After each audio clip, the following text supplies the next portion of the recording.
Hi, everyone, and welcome to the Songwriters on Process podcast.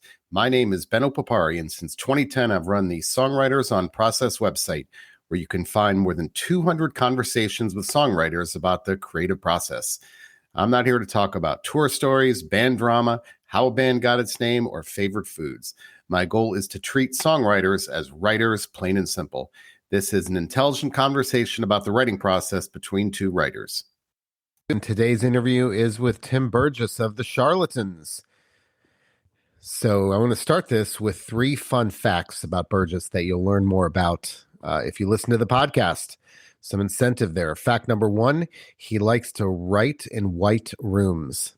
That's really hard to say. I'm going to repeat that. He likes to write in white rooms. The rooms need to be white.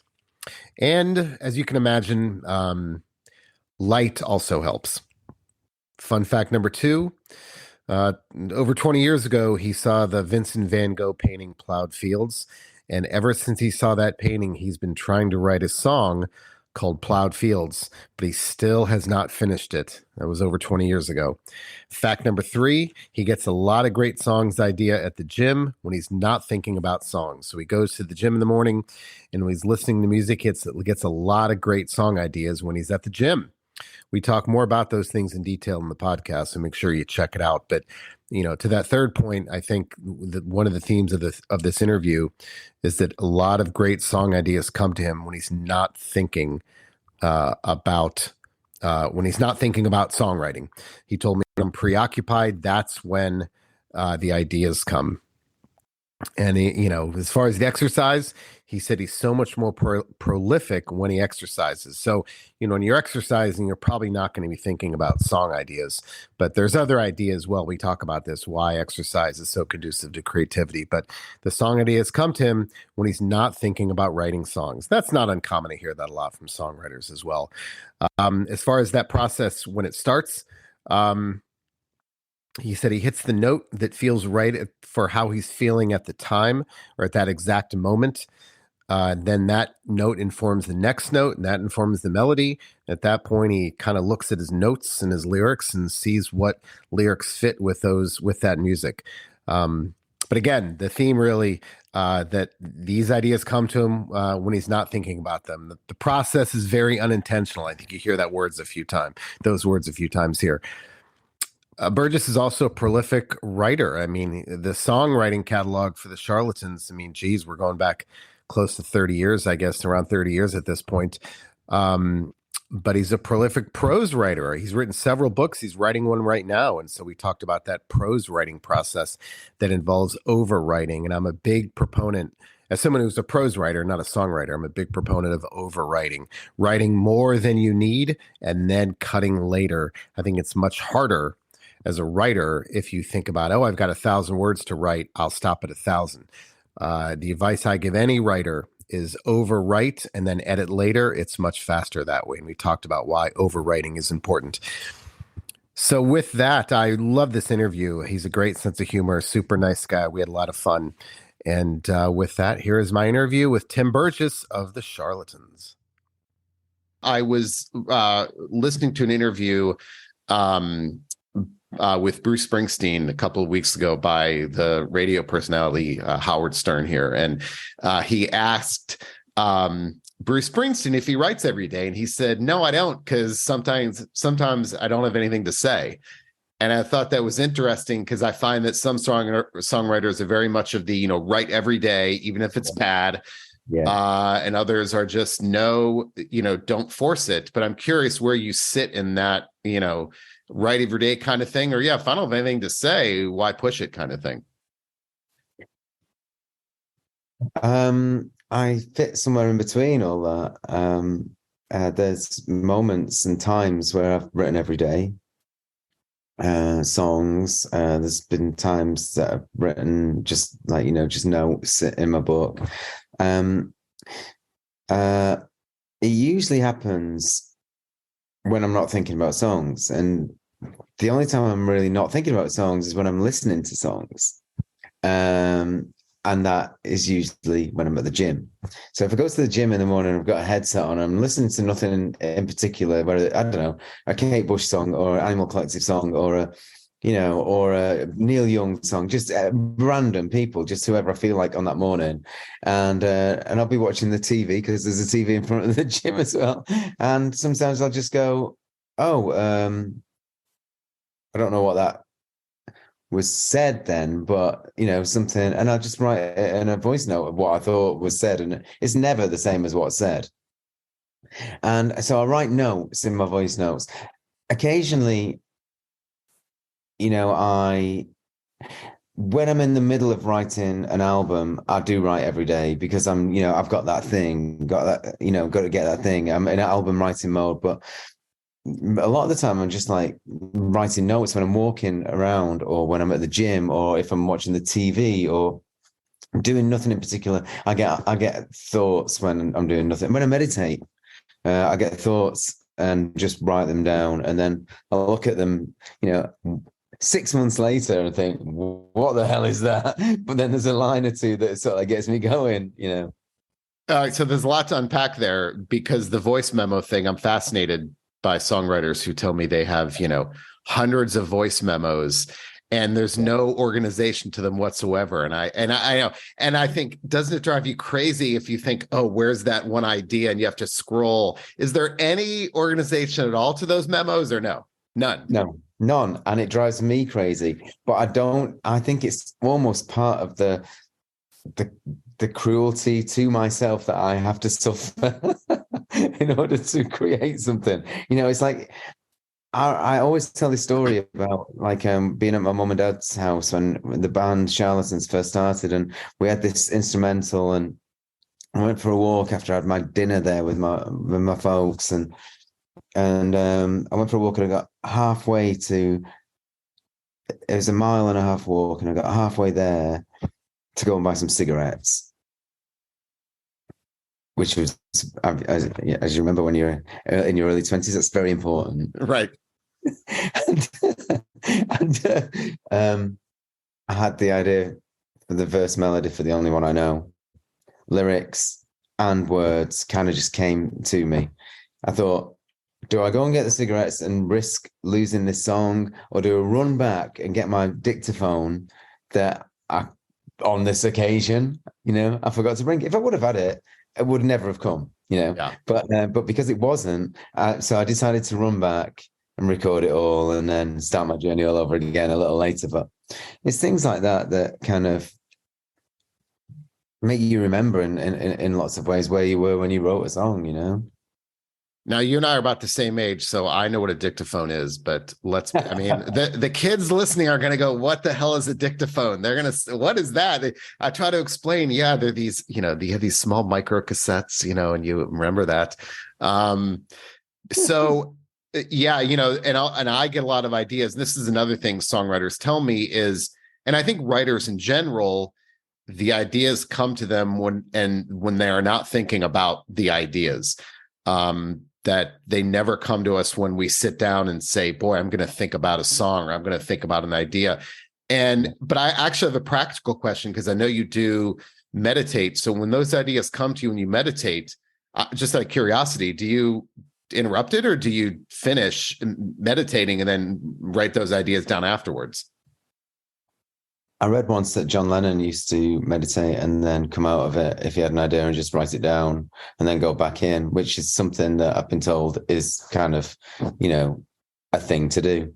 I have discussed this with my meditation teachers and stuff like that. And they always say to me, you know what, if it's an idea and it comes to you while you meditate, it'll come again, Yeah. Do you have that notebook or anything next to your bed? So in the middle of the night, if those ideas, no, not even that. No, I don't. I'm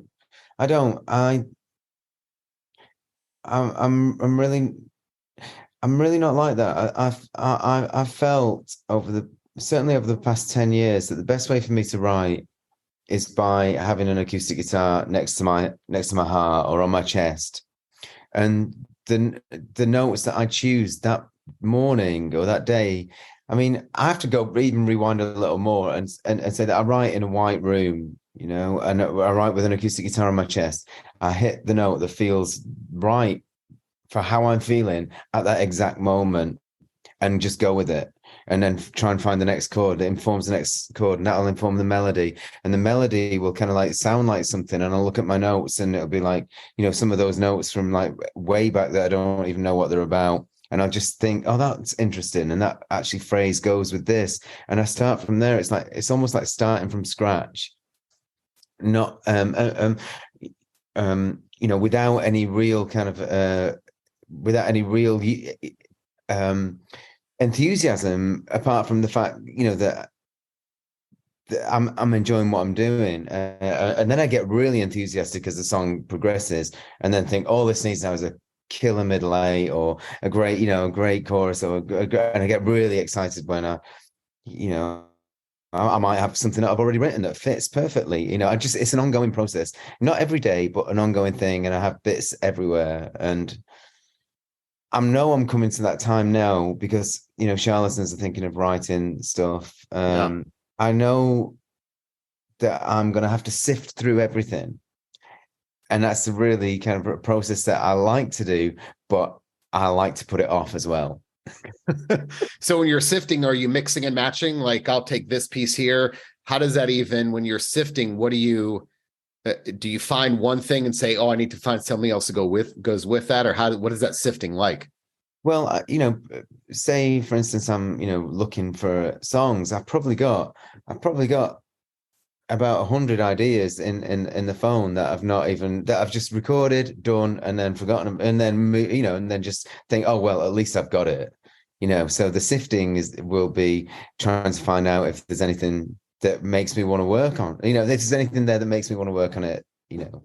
Yeah. So you mentioned, I think you said white room, and I'm curious. I do think a ritual is important for me as a writer. Like for me, I write here, but I revise in that chair. Well, it's a nice chair. I like that. Well, no, I think it's important to separate the writing from the revision. I find that when they're too close together, as a I don't write music. I'm just writing words and things like that, obviously, as a prose writer. But I find that when they're too close, I need distance to be able to revise. So that's why I try to separate those ideas, but that's important. That's a part of my ritual. I know there's a time of day, that I'm a morning person. I know that at a certain point, I can't function. And I do think for me, that's important. I'm not, and I think because it gives me the confidence. So do you have a room? I guess, how important is that ritual to you? Well, the room is white. All the rooms in the flat are white, and in my previous house and stuff like that. And I would kind of find the part of the room that I felt the best in on that day. Maybe the sun shining through the window. I mean, very rarely in England, but the sun shining through the window, and it just catches a nice place. And I think I'll put a chair there, and just So I definitely think about the day and the atmosphere, and then the first chord is like really important. It's like, that's how I feel today, and that's where I'm going to start. And then I'll throw in an interesting sort of, I don't really know what chords are either, what their names are, but an interesting shape, of an A shape in a kind of Burt Bacharach style or something. And then I'll think, oh yeah, that really makes me feel good. And then I'll just kind of like, the chords the mood informs the chords inform the melody informs the words, and I just do it like that in a very dreamy way. I don't intellectualize it. I only look at the words that I've got towards the end and think of how to try and make them mean more edits, and things like that, and later. But I just try and create the song in a very natural way. Do you revise? Very small. I like to start small. Yeah. Do you revise when you're done? Are you a big, some songwriters tell me they're obsessive revisers, or are you just kind of more of a hands-off with those lyrics? Well, the lyrics are becoming more and more important to me as I get older, and as I become more of a songwriter. I mean, at first I was kind of like just, a stream of consciousness, and kind of quite acidy, I think, is how I would like to describe myself in the early days. A little bit high, and now they just really have every line and every sort of phrase, and the amount of like puns I could get in a song, or the amount of like try and get squeeze a joke in there as well, maybe, and just try and fit it all in, like cartoon music. I like I want to make it kind of fun. You talked about movement earlier, and I find that my ideas, and I think a lot of writers will say this also, and a lot of songwriters have told me, and maybe this is when we were all cooped up in the pandemic and people didn't leave their houses, but how many of them got song ideas when they're doing mundane activities, gardening, not just walking and things like that, but gardening, cleaning the house, vacuuming, things like that, how the ideas come to us during monotonous activities. Now, there's various theories behind that, whether it's this kind of like, your subconscious, can kind of you're doing something that doesn't require active thought, so your brain is free to wander. So is that a good space for you to be in? Do you find that you get ideas when you're, during literally those mundane, repetitive activities at all?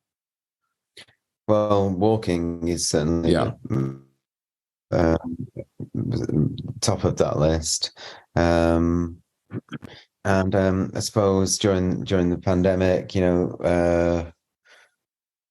I did a lot of walking with my little boy, and in between trying to explain it to him what the pandemic was, what Donald Trump was doing or Boris Johnson was doing. I was trying to, keep him occupied, and so I could be kind of preoccupied. And when I'm preoccupied, that's when lyrics come. Yeah. I find that when I'm in a rut, I actively use exercise as a way. That's it. I'm so much more prolific when I exercise, and that's why I go to the gym in the morning, just to get on the treadmill, just to get my mind going. And you were talking about being a morning person. That's when it hits me. It's kind of like, early morning, like 10 o'clock or something like that. If I've been to the gym at like 7. I know rock and roll stars are not supposed to go, to the gym, but, we have our secrets, right? Yeah. Listen, I've got about 200 interviews on tape with people who say otherwise, who agree with you. So the cat's out of the bag, right? No, that's all right then. but here's the deal. So I actually wrote about this because I'm a big runner. I wrote about this in the Washington Post about 4 or 5 years ago. You'll be excited to know this. So there's a chemical in the brain called brain-derived neurotrophic factor that gets secreted only with increased blood flow, which is exercise. And what they find, and they've done this in the lab, they put people on a treadmill for 20 minutes at about 60% max heart rate, which is not much more than a walk, moderate walk. And then after that treadmill routine, give them a battery of tests measuring executive function, higher order thinking, and those people score higher than anyone else. So there's actually, it's fascinating stuff. There's actually research behind it, why when we exercise, we are at our, and the benefit lasts about 90 minutes post exercise. And they've established it's about 30 minutes is the ideal at about 60%. And so the good news is an hour isn't twice as good as 30 minutes. And 90% isn't better than 60% max heart rate. So, so there's absolutely research behind that. When you say you go to the gym and you get those ideas, it's not because of the environment. It's because of what's going on in your brain. It makes so much sense. Because when when you're not doing anything like that, you just kind of feel sluggish, and you're thinking, why am I not getting any ideas today? Right. It's very positive. Exercise is the best thing for you anyway, isn't it? So. So when you walk, there's a reason why when you're on those walks. Oh yeah, of course. We talked about confidence, and I'm curious in your life when there was a moment when you became confident as a songwriter. So here's my story. I never thought I had any talent as a writer, and all through grade school, I got okay grades, but I never thought of myself at all as a writer. And then my first year at college, and this is 1987, I wrote a paper and I got an A on it. And the Yeah. professor said these glowing things about me. And it was written on I still have that paper. It's on a dot matrix printer, and it's almost 37 years old now at this point.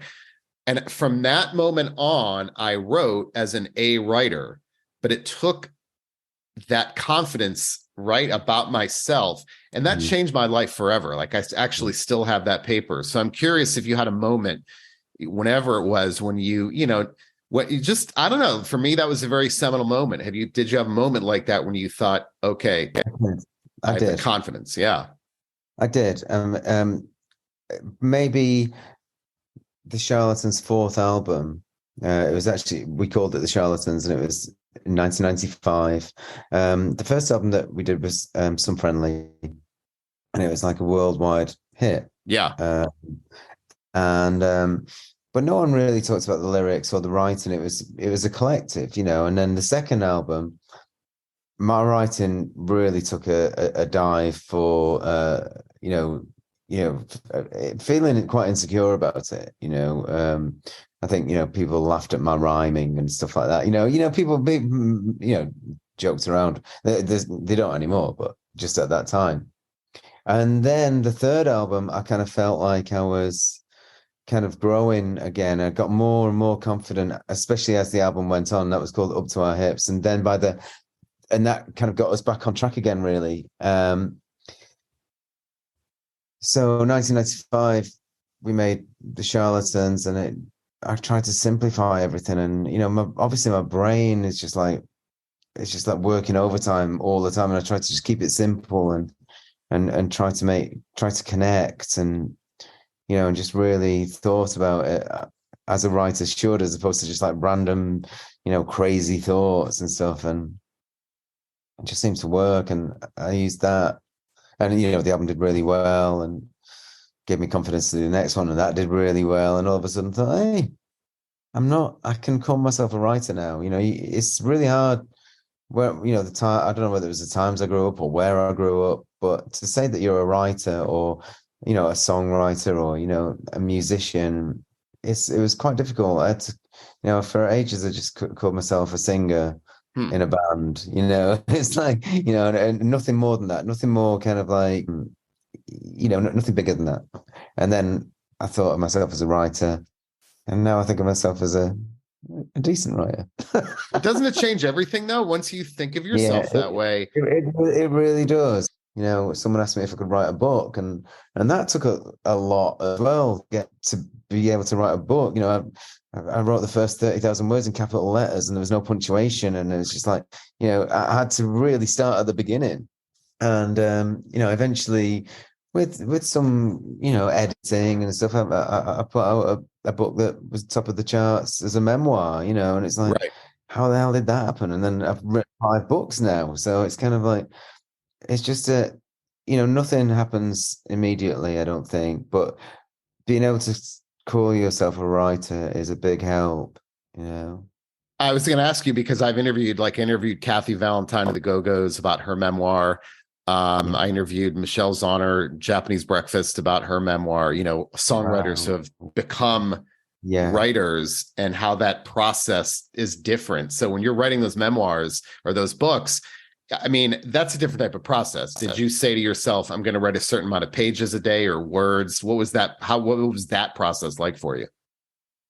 Well, I tried every one that I'd read about, like and, just write every day, drink lots of coffee, kind of like, just kind of like, do a lot of exercise, yoga, everything, just to try to get it going, really. But I really overwrote,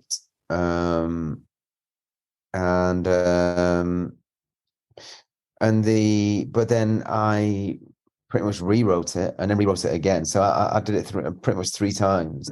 I just wrote it from my head, and it wasn't telling a story. It didn't have the voice that I speak with. It's kind of just like the voice that I think with, which is completely different. It's like, it's mundane process of thought, whereas when you write, you have to make the kind of like the stuff jump out from the page, and And I really admired people who could do that and wanted to be as good as that. I don't know. Do I call myself a writer? And with books, yes, no, but I mean, it's taken a few. I didn't think I was a writer straight away.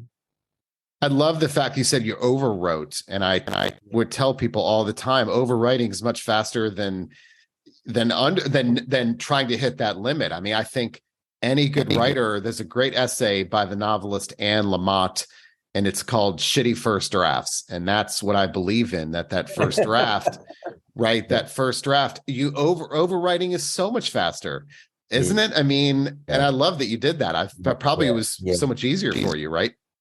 I think it was. And then when you get to editing, I had to be really careful that I'd edit out stuff and then rewrite it the same. I was kind of writing it again, and some say, I just had to watch my editing process. I've still got to learn about that really, but then there's people who are paid to do that, right? Well, the thing is, with the overwriting, it's easier to take out content. I mean, if you overwrite, the first step in the revision process is just getting everything out there. It's just saying, I'm going to cut this paragraph rather than saying, I'm going to cut a few words out of a sentence or something like that. I mean, I do know people who, write for a living, and they kind of, their process, they kind of write the minimum, and I'm kind of envious of that as well, because I feel like I overtalk as well sometimes, and I admire people who can just say things in a very few words, and so it's all different. Everyone has, I think this is a really fascinating thing that you've got going on here, because I mean, there's so many different ways of doing it, isn't it? And I think and I think that for me, at least, I use writing as a way to kind of flesh out other ideas. And I feel like if you say you're just going to write, if you need 1,000 words and I say I'm going to stop at 1,000, I can promise you there are ideas that I should have gotten to, but I didn't. But I use writing as a way to kind of flesh out, to kind of explore. And that's why I think overwriting is a much better way to do it. Because the last thing I want to do is underwrite and say, oh, I wish I'd kept that later on. But if I overwrite, I can at least have the option of going back to that thing if I need to. So Ernest Hemingway always said writers should go to art galleries to be inspired. So I'm curious if other types of art form, what other types of art, whether they're books, visual art, anything, inspire you as a songwriter? Well, a gallery is a beautiful place to go and to get inspired, even if it's just looking at the titles of the the painting or the photograph, or or just some of the words that are in the inscription. Or you can look at the painting and just think. I went to a Van Gogh museum and saw his painting Ploughed Fields, and I thought, that's such a great title for a song. I've been trying to write a song called Ploughed Fields for about 20 years, and I've still never come up with anything that has quite inspired me to write it yet. But that came from a gallery. So the titles inspire you, not necessarily what you're seeing. It's the titles. There's that in that particular instance, yeah. I mean, the title of one painting was called that, and I've driven past 1,000,000 ploughed fields in England, and none of them have to write a song, but I can see why. It's just a pile of dirt, but I it's an ambition to write that song one day. How about other types of how voracious are you of a reader? Do you like to read? Is that an important part of your creative process as well? I like to read, and I don't read enough. There's a girl called Kate Folk that I really like. And she's written like some kind of short stories, and one of them is about the void, and one of them is about a head growing in the floor. So they're kind of quite abstract, sort of, Salvador Dali-esque, kind of Kafka-esque, Yeah. a short story that I've found really exciting to read, and I read that pretty much in one sitting. But I read very, very rarely, and I like to read about Andy Warhol and Lou Reed, and I like to read about Graham Parsons and James Brown, and people that have inspired me, musicians and songwriters that have inspired me along the way, and occasionally, film directors and people like that, and so mostly autobiographical stuff, biographies, but occasionally poems. Not enough though. Yeah. I read the news. I watch television. I dream. I dream of things, and not much else. Well, I like television. talking about music. I love listening to. I love listening to records. I've got a really good set of shelves that I'm so excited about. So, and they're kind of like they're made out of metal, so it's very industrial, and they fit records perfectly. And I like to have nice things around me, and I like to write, and I like to play acoustic guitar. Do you, with those albums, then, do you say, I'm going to get inspired and put something on? Or is it, I guess, which comes first? You put on the album, you go, oh, that gives me an idea. Or is it, I'm going to listen to Graham Parsons or something? In other words, I guess my question is, do you do that to become deliberately inspired, or does it just happen? Well, I made an album, a solo album recently called Typical Music. Yeah. And I was very inspired by Wings. I was also inspired by Jonathan Richman, and it wasn't really to because the album, there's elements of those of Paul McCartney, Gilbert O'Sullivan, and but then I listen to things that have a sound that's a bit like that as well. I sometimes think someone like Julia Holter's work or Wiseblood's work sound very classic rock. So Gilbert and McCartney and Wiseblood, they all sort of fit into a similar category to me, and I just found it's prog, for no better word, it's English prog music, I think, folk, and so I listen to a lot of that, and I'm open to being inspired by it, but and my album, I think, does have elements of that in it, so I'll listen to music, but not really with the intention of getting inspired by it, just to listen to it, but then it all comes out, doesn't it? It all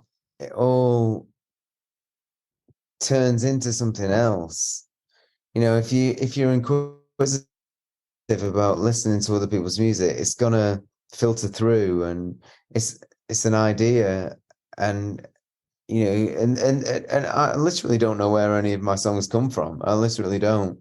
Yeah. I used to, in the early days, I used to try and make something or base something on something, because that was the way I was teaching myself how to write. Be like, oh, I need to do this, I need to do this here or whatever, and almost like. But now I just don't even think. Now it's just more lucid and more random and more. I just listen to stuff.